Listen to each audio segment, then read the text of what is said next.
Welcome to the Therapist Burnout Podcast, episode 70.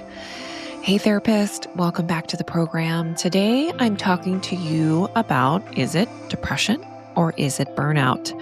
So I had this episode at the beginning of the year where I talked a little bit about the differences between depression and burnout, and it's Mental Health Awareness Month. And so in the month of May, I'm focusing on therapist mental health because there's just not enough resources.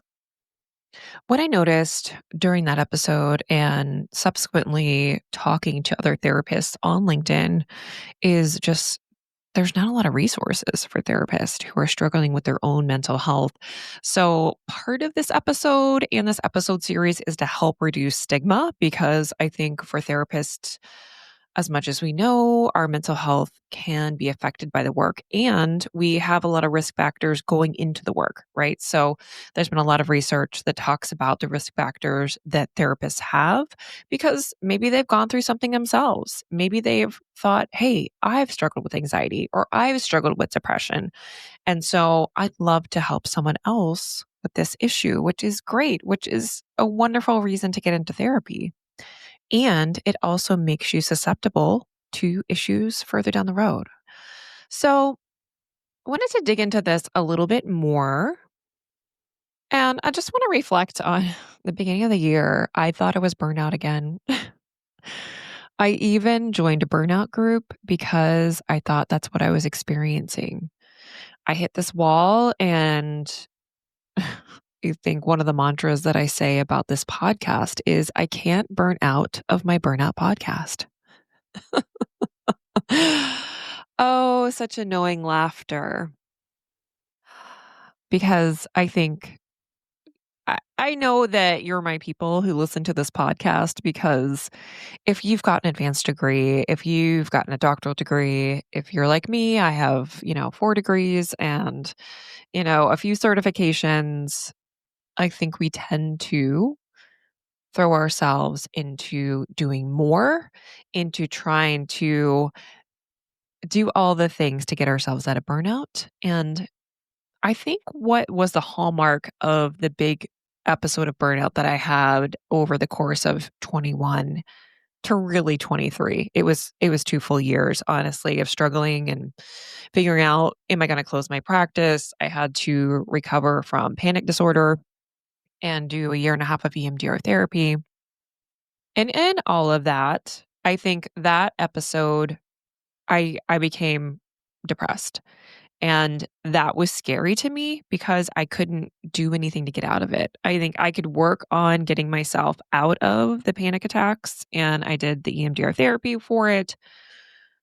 But when depressive episodes hit, there's not a lot I can do except surrender and really like, okay, I know what to do. I know this feels awful right now. I know it will change and it won't always be forever that I'll feel this low.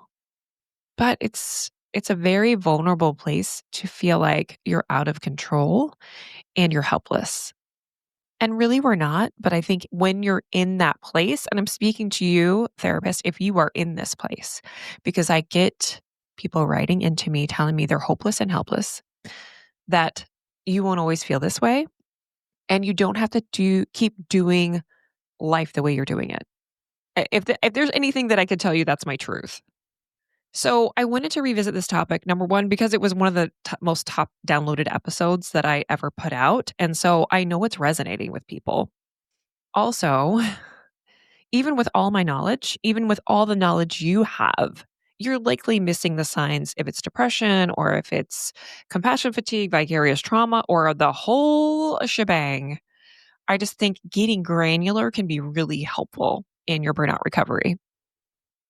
I've even zoomed out to think about why therapists call what we're experiencing as burnout. Because really, it's a whole host of things that therapists experience. It is burnout sometimes, yes, the classic. So for burnout, I point people to the World Health Organization definition, which is the commonly used definition of burnout, which is that burnout is conceptualized from resulting from chronic workplace stress that has not been successfully managed. And it has three dimensions: feelings of energy depletion or exhaustion, increased mental distance from one's job, or feelings of negativism or cynicism related to one's job, and reduced professional efficacy.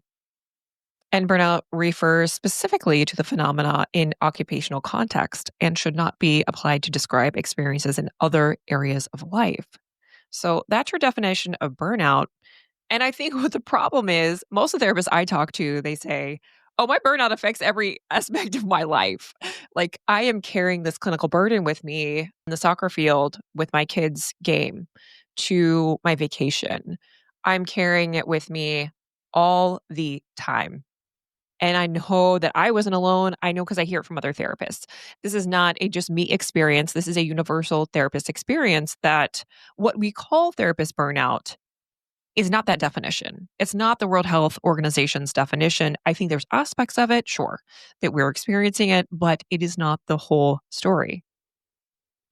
And so I think, looking at the definitions, I feel like you understand the definition of depression. But if you're like me, I was just like, whoa, okay, that was what I'm experiencing actually, even at the top of this year.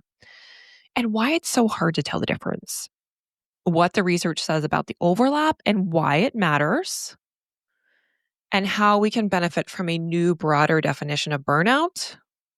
I'm redefining burnout, y'all.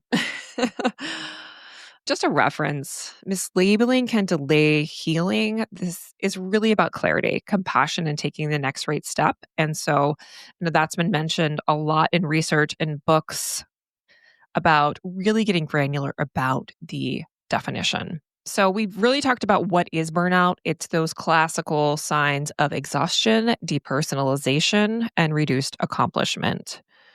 That really feeling like untethered to yourself. And Maslach and Freudenberger coined that term in the 1970s. So we're zooming out to burnout in healthcare. We know that the burnout rate has been increasing. It's been really studied a lot in physicians, actually, because I think there's like, hey, we need to make sure physicians stay because they make a lot of money for the healthcare system. I digress. So I just want to zoom out and talk about the trouble with burnout as a construct. So I'm looking at this meta-analysis from Rotenstein. Hopefully I'm saying that right, et al. 2018. And they looked at there are 142 different definitions in 182 studies using the MBI, which is the Maslach Burnout Inventory, which is commonly used in burnout research. It's commonly used to assess burnout, but it was never intended to provide a diagnosis, and it's not a diagnosis. So instead, it measures three separate dimensions of experience, which means researchers have used inconsistent thresholds across studies to define who is burned out. And this lack of uniformity led to wide variance in reported prevalence from 0 to 80%. And furthermore, Rotenstein et al. Highlighted that these inconsistencies make it nearly impossible to compare studies or understand the full scope of burnout across populations. And I don't have all of the research in front of me about therapist burnout, but from what I've seen, the studies say burnout is around 30 to 60%, depending on the study of who is measuring and what they're measuring. And maybe that's getting at some of that we are not talking about the same thing.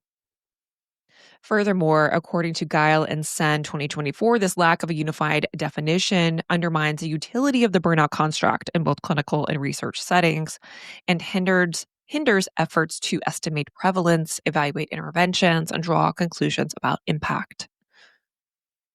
And because it's not a medical diagnosis, there's no formal treatment or protocols used for insurance to cover it. Oh, insurance.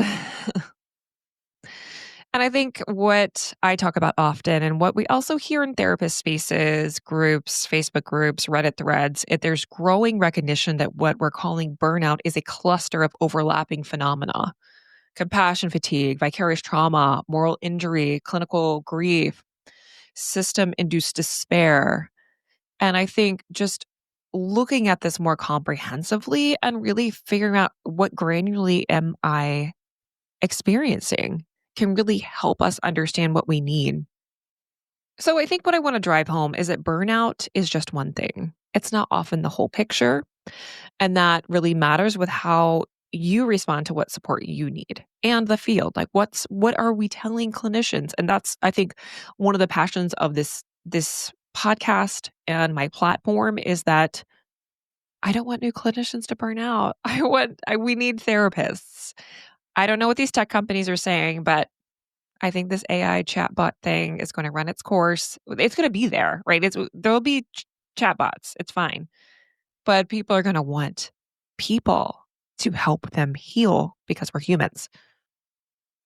So contrasting that with depression, so I'm not going to read you criteria defined by the DSM-5, but they are hallmark symptoms such as persistent low mood, loss of interest in previously enjoyed activities, sleep and appetite changes, and suicidal ideation, thoughts of death, things like that.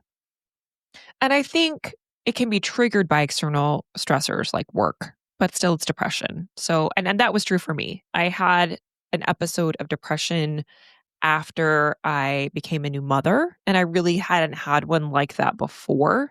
I think, due to the changes hormonally that was going on with me in the postpartum period, and I have experienced that since. And I think part of my burnout was that it can trigger my depressive episodes at times. Or if I'm taking on too much, all of the things start to stack for me. Just noting, we do have tools to assess for depression. We have a common definition. So I think that's what helps differentiate depression and burnout is that with depression, there's a clear diagnosis, there's a clear way that we describe it. And it's something that the definition of burnout and burnout recovery slash treatment slash whatever we're doing with burnout, that's different. And what we know that there's a high overlap between burnout and depression. So there's a high correlation between depression and burnout symptom scores, and burnout's emotional exhaustion aligns with fatigue, with depersonalization mirrors withdrawal or numbness. Burnout may improve with work changes, and depression needs internal and external supports. So I think that's an important distinction. So I think for me, when I had this depressive episode, I was like, oh, like, am I burned out? Am I just not feeling, you know, connected to my work? And do I hate this? Is the work burning me out? And some of that's my contract work. Some of that's this podcast work. It is work. It is a passion. It is something I enjoy doing. And also it's still work.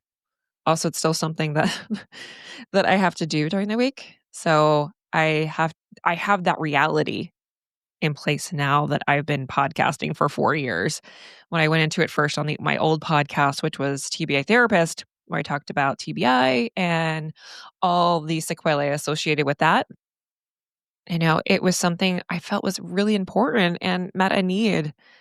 And I wanted to continue to do that. And I totally was unable to do that anymore. And so part of this podcast is finding ways to do that sustainably so I can get paid by doing this work, by having this platform. That is important that I do that so I can continue to do this work. So I think just to think about words. Okay. So burnout is somewhat socially acceptable for therapists. I think most therapists will, and I'm in this container right now, a coaching container with therapists. And I feel like almost all of them are like, "Yeah, I'm burned out." No one will like say, "Oh, here is my name is Sally therapist and I focus on whatever their clinical expertise is. I'm experiencing depression and that's why I'm in this coaching group." No one says that. No one's going to do that. And I think we see that actually in research. Saying I'm burned out avoids labeling yourself as mentally ill, as not being able to quote hack it or having some kind of perceived defect and attached stigma that we can attach to mental illness. But by avoiding the word depression, we can prevent ourselves and other people by getting the proper treatment for that. And I think that the other compounding difficulties in the definition of therapist burnout is that we experience moral injury from the work being forced to do things against our own values or ethical standards. I've had to do that across my career, or I've been asked to do that. And I think we can internalize that. If I've done something I didn't agree with, or I keep doing something that I don't agree with, do I internalize that? Does that become part of an internalized belief that I don't have a voice, that I am stuck? And then that can, in turn, kind of either double down some existing depression or trigger an episode, perhaps. And also with compassion fatigue. So if we are emotionally outputting so much, that fatigue and emotional exhaustion can often lead to psychomotor retardation or your body slow down, right? So why is it hard to tell the difference? So the burnout definition says, does your distress only happen at work? I don't know any therapist who says their clinical distress or difficulty in their role as being a therapist or a psychologist is just at work. It colors everything. Is it better on the weekends or is it still heavy at home? I think my experience when I was working as a therapist are those days where I had a tough clinical day. The next day or two were difficult. And if I had to go right back in the next day, then that stacks. And I didn't get that ability to restore my nervous system. And then we're constantly running from chronic nervous system depletion, which I talk about a lot on the podcast. And if we're not really re-energizing our stores, if we're not renewing ourselves, then that's the way we run. We run in sympathetic dominance. And so something to ask yourself, do I feel joy outside of work? I got to the point in my burnout and depression symptoms during 2021 to 2023 where I had trouble accessing that. I really did. All right, is your thinking darker than usual? It doesn't have to be necessarily suicidal ideation, intent, or plan, anything like that, but it's something I had experienced where I had frequent thoughts of death at the darkest places of depressive episodes. And I think being granular about that with your mental health provider. So I'm hopeful if feeling any of that, that you are connected to your own therapist, to your own mental health provider, perhaps a medication provider if that is needed for you as well. Something that I accessed during probably 2022, 2023, something like that.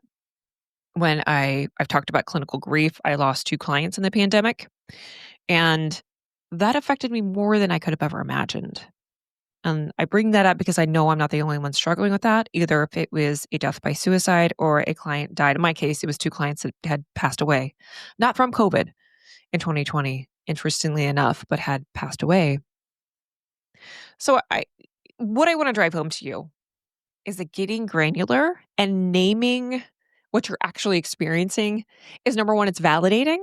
And number two, it actually gets you the support you need. So while you might be avoiding it because you're scared of that emotion or of that feeling or of the situation, if we're looking what you actually need, then it can be helpful. Whether that be, okay, I'm depressed, so I need therapy or I need medication support with this, or maybe I need to join a group therapy container. Just this year, I joined a burnout group because I thought I was burnt out and not depressed. So I don't think we always do a great job of knowing what we're experiencing, especially if you're in it. So please know that I think is a human experience, that it's hard to see the label of the jar when you yourself are in the jar. So please don't think, how could I not see this? And that's when I talked about like, what are the causes for your depression, for your burnout versus the reasons? A lot of times you're like, why? This is what I did earlier in the party. Why am I depressed? There's no reason for me to be depressed. I need to find the reason. There could just be causes, not reasons. So I will offer you that to really take that in for yourself. So, what can help? So, system level interventions would be to reduce your workload and improve mental health access to reduce stigma for depression. And I think most of us know for depression, most of us, the evidence based therapies for depression are typically CBT and interpersonal therapy. But there's other interventions that are helpful. So if that's not the thing that's for you, there's mindfulness-based CBT, there's, increasing your physical activity, which is it's research-based to increase physical activity. But I think you need support and monitoring and help with that. So I think just to reframe a little bit, what if what I'm calling burnout is actually vicarious trauma, moral injury, clinical grief, or depression? Getting granular can be really helpful because you may be experiencing one of these, some of these, or all of these at once, which I feel like I was during the height of what I was going through in 2021, 2022, and 2023. Language really matters because it's going to help us figure out what we need for help. So, really, I would like you to ask yourself what is underneath I'm burned out. I'm just so burned out. What's underneath of all of that? What I wish I'd known, even at the beginning of this year, is that depression isn't always obvious. Even if you've been through it before, it can wear the mask of burnout. Rest alone didn't lift my fog, especially during the hallmark of my burnout slash compassion fatigue slash all the things. I needed clarity and boundaries and support, nervous system regulation. I needed a team. I used coaching, I used personal therapy, a lot of things. And I think I'm just remembering myself in 2020 when I lost my second client and I took a week off. I wish I would have taken more time. I wish I would have given myself permission to stop and take longer amount of time to really integrate that loss. But I felt like then my nervous system was just in this super sympathetic dominant state that I couldn't do it. I felt like I had to keep going. I felt like I was in a crisis, which we all were in 2020. And that week break was really me not being able to go to work anymore for that week. So I just don't want you to delay getting support if you need it. So reaching out to support if you need it is important. So I'll have all these resources on my website. It might take a little bit for me to get those on my website, but I will link that in the show notes. So you can, if you wanted to know any of the research studies that I referenced today, what I want you to know is you're not alone. I hear similar things from therapists nearly every day, either via LinkedIn, DMs, emails to me of people telling me how they're feeling and experiencing this. I think getting granular about what burnout is for you is really important because it really does show up differently for a lot of different clinicians. And perhaps it's getting support around depression. So, over the next month, I'm going to talk about anxiety. I'm going to talk about trauma, which will probably be a two-part episode because there's just a lot in the trauma bucket to explore related to our own mental health and really how our nervous systems change through the work is what I've the more I have unpacked my own gosh, I need to give it I need to really chew on what I'm calling therapist burnout. I don't want to call it therapist burnout soup. So therapist burnout. I don't know. I can't come up with the thing right now. But I think getting granular about what you're experiencing, it might be a lot of things, but really digging into it could be very, very helpful. Also, I just wanted to share a window into things I'm building. So I alluded that I am in a coaching container with other therapists building something. I'm building something for you. So part of this podcast is that a lot of therapists write into me and wanted help to close their private practice. So that's pretty much what I have been doing. I also help therapists with general burnout. They're like, I don't know what it is. What am I experiencing? I just can't do life this way. So I definitely help therapists with that as well. But a big thing that I think therapists have wanted support from me with my expertise and helping them close their practice. So part of what I'm doing is creating material for that of building a course for therapists where they can access some of that knowledge without as much one-to-one support from me.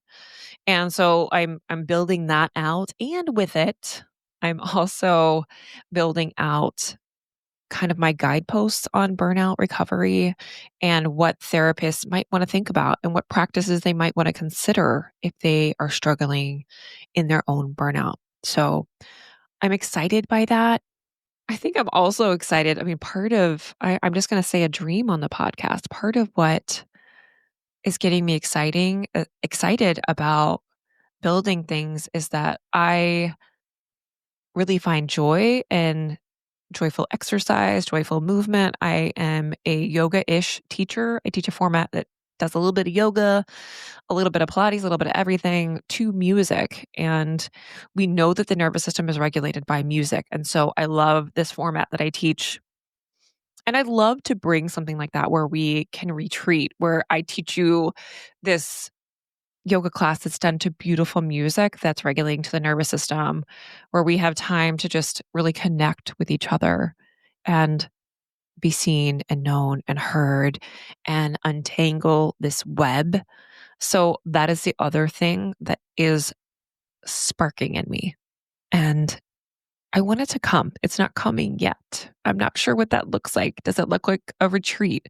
Does it look like a container of some kind where it's group coaching, where we kind of untangle the web?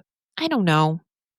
But somehow movement has to be in it. I want a dance party, y'all. I want my people are people that love music, that want to dance, that want to feel alive. And so I'm just trying to add more experiences to that, to play. We have one life and we weren't constantly meant to feel depleted.